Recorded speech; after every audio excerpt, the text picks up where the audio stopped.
and welcome to Baking with Nancy. I'm really excited to bring you today my Maine Blueberry Muffin recipe. This is a recipe I found when I was hosting my daughter's baby shower, and it was called the Best Ever Blueberry Muffins, and I think we can really call it that now because people say that. So don't worry about the recipe, I'm going to send that to you as well.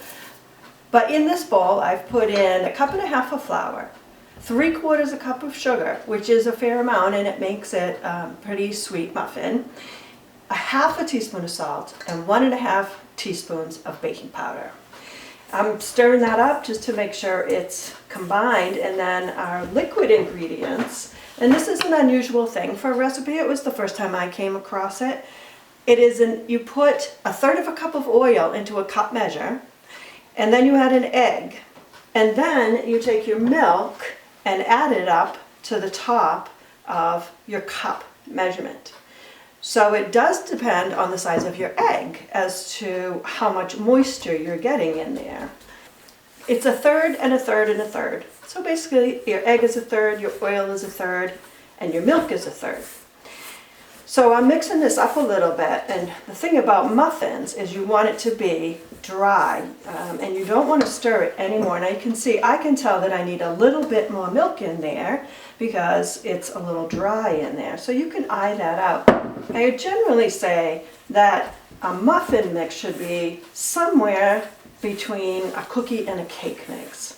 It's not as runny as a cake, and it's not as dry as a cookie.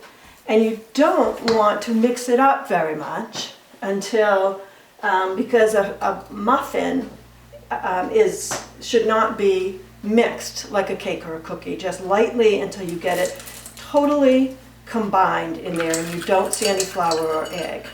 Very gently. Now you can use any kind of blueberry, but you want to freeze them first, and I'll show you why.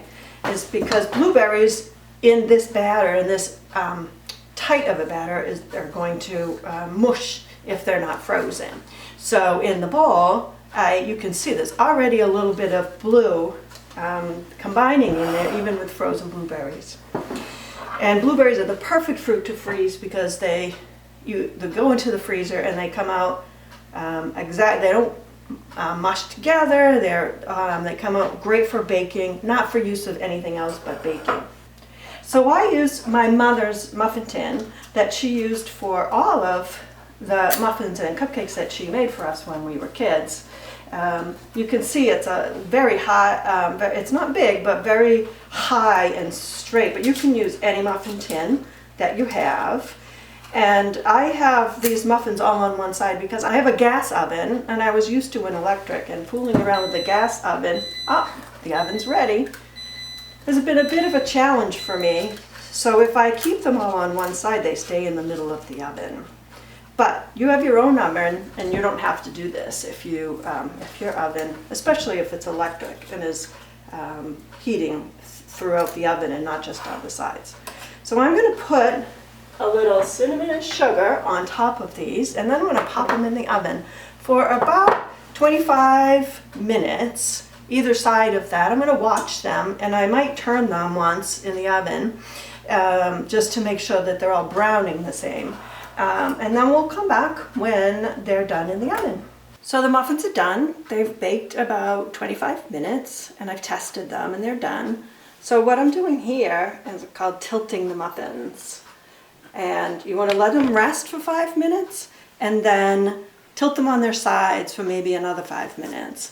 If you leave them in the pan, it hardens up the sides of the muffins, so we try not to do that.